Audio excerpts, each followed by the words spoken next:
kesempatan kita belajar dalam keadaan sehat walafiat, ya. Anak-anak, hari ini kita lanjutkan pembelajaran kita. Kita mulai di semester 2 ini, tapi dengan Ibu kita mulainya di pembelajaran tema 5, pembelajaran 5 dan 6. Ya, anak-anak tonton videonya, pelajari, semangat belajar, rajin, jadilah anak yang saleh dan saleh. Selamat belajar.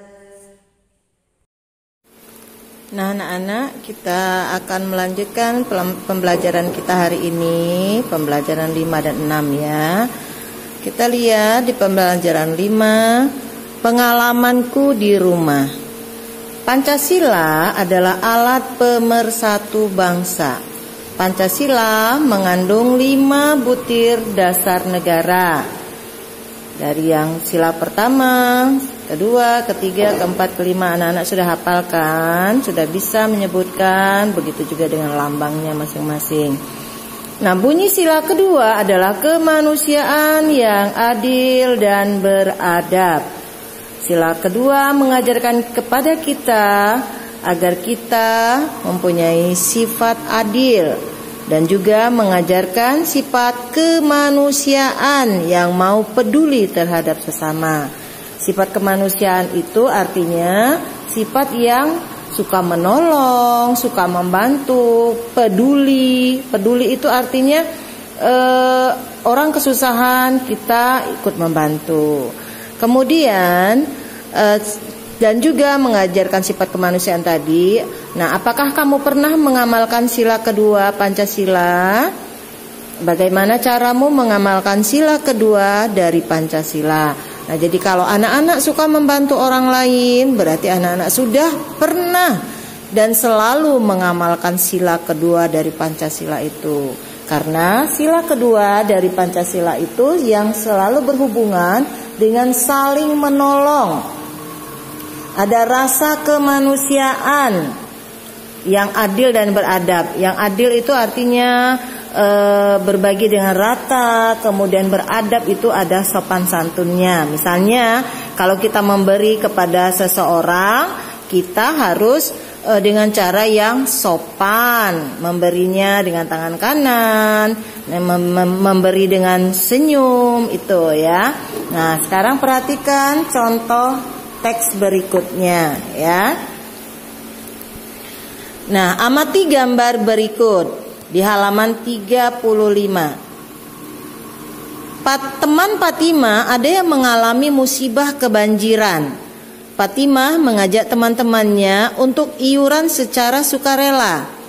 Sukarela itu artinya terserah berapapun yang dia mampu dan ikhlas ya.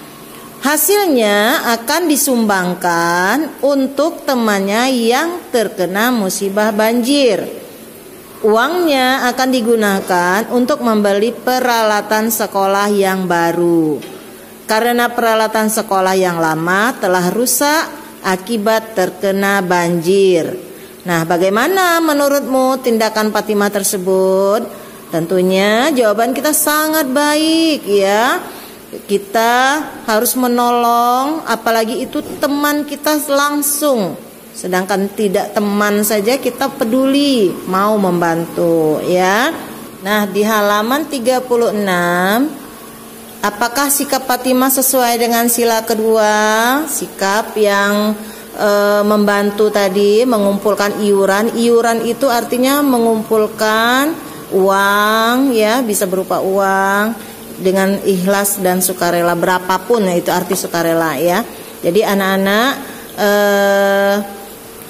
jawab pertanyaan 1, 2, 3, 4, dan 5. Coba nomor 2, sebutkan contoh-contoh sikap yang sesuai dengan sila kedua. Banyak ya anak-anak ya. Pokoknya intinya yang sila kedua itu yang berhubungan dengan membantu atau saling menolong ya. Misalnya berbagi mainan, kemudian membantu ibu, menolong adik, menolong teman yang jatuh, banyak ya. Kemudian apa yang akan terjadi jika kita tidak mau saling membantu? Nah, nomor 3 itu. Nah, anak-anak tentu sudah bisa menjawabnya kan? Kalau kita tidak mau membantu dengan teman, dengan sesama, ya pasti kita akan dikucilkan. Dikucilkan itu artinya dibenci orang. Orang ini pelit, tidak mau membantu. Nah itu ya, orang tidak mau bersahabat dengan kita. Kemudian nomor 4, apakah kamu pernah melakukan tindakan yang sesuai dengan sila kedua? Nah, kamu akan menjawab sendiri, pernahkah kalian membantu orang lain? Nah, itu ya. Kemudian, apa manfaat apabila kita melakukan sikap yang sesuai dengan sila kedua? Nah, manfaat itu artinya gunanya bagi diri kita. Jadi misalnya kita kalau sudah menolong itu, apakah ada rasa bahagia, senang? Kalau kita mau membantu orang lain tersebut, jadi banyak manfaatnya ya. Coba disebutin, misalnya manfaatnya orang menjadi tertolong dengan bantuan kita. Kemudian orang yang susah tadi menjadi bahagia, jadi banyak manfaatnya. Kemudian akan terjadi persahabatannya semakin kuat. Kemudian persatuan dan kesatuan juga akan tercipta dengan kita saling menolong ya anak-anak. Nah jawab itu ya halaman 36. Nah sekarang kita akan lanjutkan dengan pembelajaran di halaman 37. Anak-anak sekarang kita baca dulu ya supaya lebih paham dengan teks bacaannya. Adil dan beradab terhadap sesama. Nah, perhatikan, itu ada gambarnya juga. Kita baca dulu sama-sama ya. Hari ini adalah hari Minggu yang cerah. Anton dan teman-temannya ingin bermain sepak bola. Anton membagi teman-temannya menjadi 2 tim. Nah, kalau sepak bola itu satu timnya 11 orang. Jadi 2 tim berarti orang 22. Mungkin ada cadangan yang lain ya, menunggu di luar lapangan. Nah, Anton membagi dengan adil. Adil itu artinya dengan benar ya, dengan cocok. Misalnya jangan semuanya pintar semua main bolanya, atau yang badannya besar semua. Jadi ada yang besar, ada yang kecil, pokoknya digabung. Nah, itu pengertian salah satunya dari kata adil itu ya. Semua bermain kompak dan menyenangkan. Pada saat bermain, Titus terjatuh. Anton dan teman-temannya menghentikan permainan. Mereka menolong Titus. Mereka membawa Titus ke pinggir lapangan. Titus beristirahat sambil melihat teman-temannya bermain. Setelah mereka selesai bermain, mereka mengantarkan Titus pulang ke rumahnya. Titus mengucapkan terima kasih kepada teman-temannya. Titus memberi makanan dan minuman untuk teman-temannya. Tidak lupa teman-teman mengucapkan terima kasih pada Titus. Semuanya merasa senang karena saling menolong. Nah, itulah dari bacaan halaman 37 tersebut.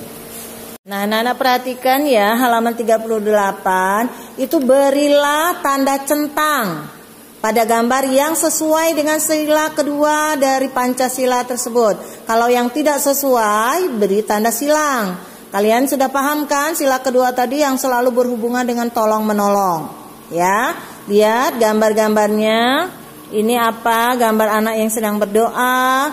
Ini sedang memberi bantuan kepada fakir miskin. Seorang bisa ini temanmu menolong nenek-nenek, memberi bantuan. Nah, ini sedang belajar kelompok. Kemudian ini menjenguk temannya yang sakit, Fatimah. Ini sholat berjamaah. Ini gambar membersihkan kelas. Nah, anak-anak sudah bisa tentunya ya, pilih mana yang sesuai dengan sila kedua. Seperti kata ibu tadi, sila kedua itu yang berhubungan dengan tolong menolong ya. Nah, berikutnya kita akan belajar tentang olahraga gerakan bergantung ya. Gerakan bergantung itu untuk melatih keseimbangan. Nah, kegiatan bergelantungan di papan besi itu disebut dengan pull up. Ya. pull up itu melatih kekuatan otot tangan, juga melatih keseimbangan tubuh. Tapi anak-anak kalau berlatih di rumah harus ada yang membantu ya, bisa dengan ayah. Tapi kalau di sekolah dengan guru. Nah, ada bermacam-macam gerakan pull up. Ayo kita perhatikan ya. Nah, ini gerakan pull up atau bergelantungan. Tangan bergelantungan tapi kakinya lurus ke bawah. Ya, anak-anak berlatih dihitung sampai 8 atau sesuai dengan kemampuan. Kemudian, tangan bergelantungan, paha diangkat ke depan. Dihitung juga sampai 8 atau sesuai dengan kemampuan anak-anak. Harus ada yang membantu ya. Setelah itu, kita tangan bergelantungan, masih paha diangkat ke depan. Nah, kemudian tangan juga bergelantungan, kakinya ditekuk ke belakang. Hanya kaki, dihitung sampai 8 ya. Kemudian tangan masih bergelantungan atau pull up tadi, kaki memanjang ke depan, diluruskan ke depan. Hitung atau sesuai dengan kemampuan. Kemudian juga tangan bergelantungan, kaki memanjang ke belakang. Jadi kakinya ditarik ke belakang. Hitung sampai 8 atau sesuai dengan kemampuan. Kemudian tangan bergelantungan, paha diangkat ke samping. Ke samping kiri dihitung sampai 8. Kemudian paha diangkat ke samping kanan, hitung juga sampai 8 atau sesuai dengan kemampuan. Nah, anak-anak, tangan bergelantungan atau gerakan pull up ini pada setiap pergantian, misalnya paha diangkat ke samping kanan setelah dihitung, kemudian paha diangkat ke samping kiri, dihitung juga sampai 8 atau sesuai dengan kemampuan anak-anak. Anak-anak boleh turunkan dulu tubuhnya saat pergantian itu, karena kan itu memerlukan tenaga yang kuat ya. Nah, anak-anak praktikkan nanti gerakan bergelantungan atau pull up-nya di rumah ya. Nanti kalau di sekolah dengan ibu guru. Nah, kita lanjutkan dengan pembelajaran 6. Itu tulisannya pembelajaran 5, diganti aja pembelajaran 6 ya. Masih subtema 1, pengalamanku di rumah. Anak-anak amati dulu pada gambar ini ya. Ini ada gambar anak-anak sedang berpakaian dari berbagai daerah ya, coba perhatikan ini macam-macamnya. Nah, karena Indonesia itu dari Sabang sampai Merauke ya, seperti lagu dari Sabang sampai Merauke berjajar pulau-pulau. Nah, itu mempunyai keanekaragaman baju adat atau pakaian adatnya. Sekarang kita baca dulu ya. Indonesia mempunyai banyak keragaman agama, suku, budaya, dan adat. Nah, kemarin kita sudah belajar tentang macam-macam agama yang ada di Indonesia. Ada 6 agama ya. Agama Islam itu tempat ibadahnya adalah masjid. Kemudian agama Kristen, ada agama Kristen Katolik, Kristen Protestan, itu tempat ibadahnya adalah gereja. Kemudian ada Konghucu itu kelenteng ya. Kemudian Hindu itu tempat ibadahnya pura. Kemudian Buddha itu tempat ibadahnya wihara. Nah, ya, kemudian sukunya juga banyak di kita ini ya, dari Sabang sampai Merauke itu. Di Palembang saja sukunya banyak tempat kita. Di daerah tempat kalian juga pasti ada yang berbeda suku.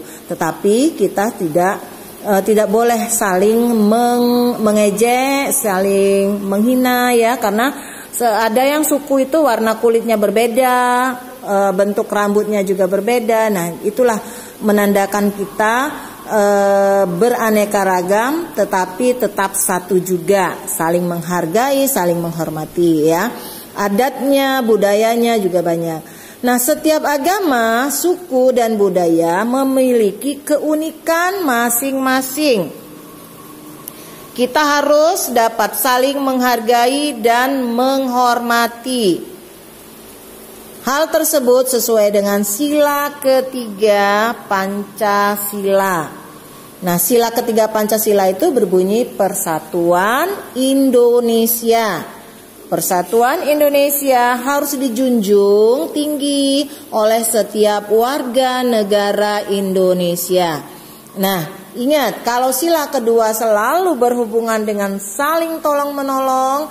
Nah, kalau sila ketiga berbunyi Persatuan Indonesia itu berhubungan dengan persatuan, mengajarkan kita untuk selalu hidup bersatu. Karena dengan persatuan dan kesatuan menjadikan kita negara yang kuat, bangsa yang kuat, bangsa yang bersatu padu, ya.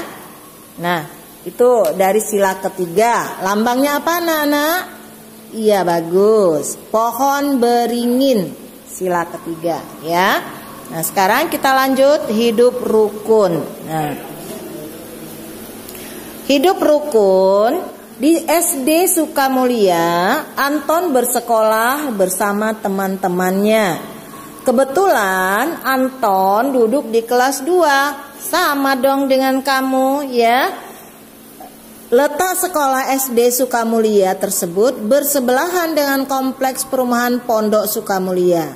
Orang-orang yang menempati perumahan Pondok Sukamulya dari latar belakang suku yang berbeda-beda. Artinya pengertian latar belakang suku yang berbeda-beda itu artinya beda, ada yang suku Batak, ya, ada yang dari suku Batak, Papua, Bali, Jawa, Tionghoa ini orang Cina, ya, dan Sunda.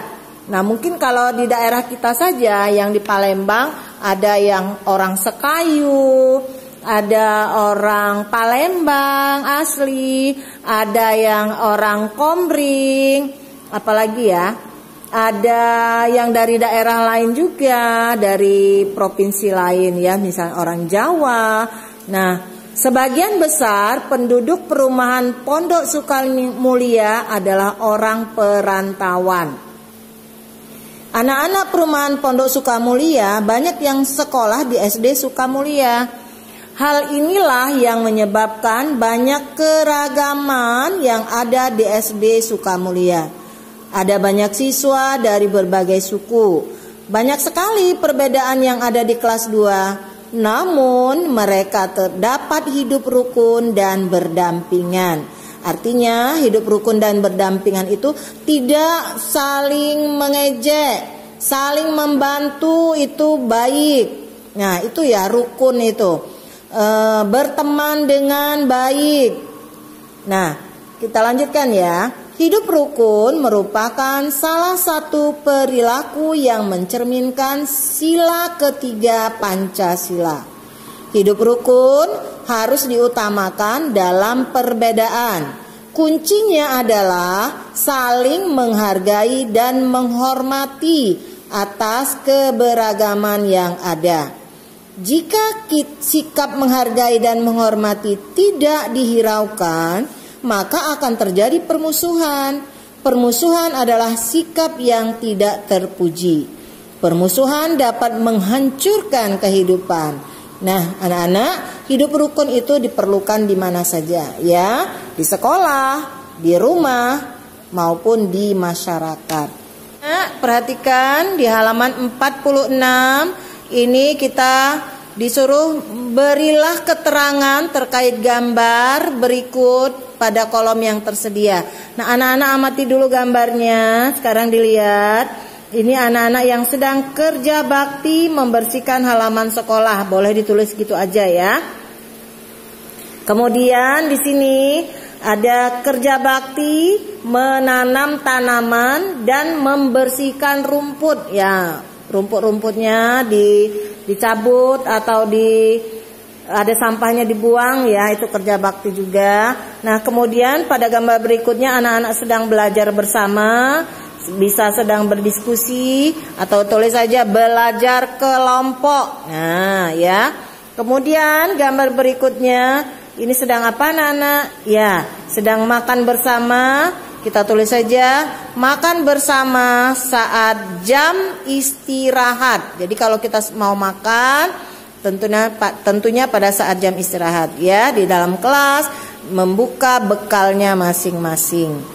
Nah, di halaman 47 berikutnya anak-anak tinggal menghubungkan dengan garis gambar-gambar yang biasa diukur menggunakan penggaris, menggunakan jangka sorong. Masih ingat ya pelajaran sebelumnya, ini meteran. Nah, tinggal kita hubungkan ini benda-bendanya. Ada buku, ada paku, ini balok kayu ya, ini penghapus, ini jalan. Nah, dengan menggunakan 3 alat ukur tersebut ya. Nah, di halaman berikutnya anak-anak tinggal baca dan jawab saja. Boleh minta bantu orang tua ya. Nah, di halaman 50 terakhir itu di pembelajaran 6, anak-anak jawab pertanyaannya ya. Tulisannya yang jelas.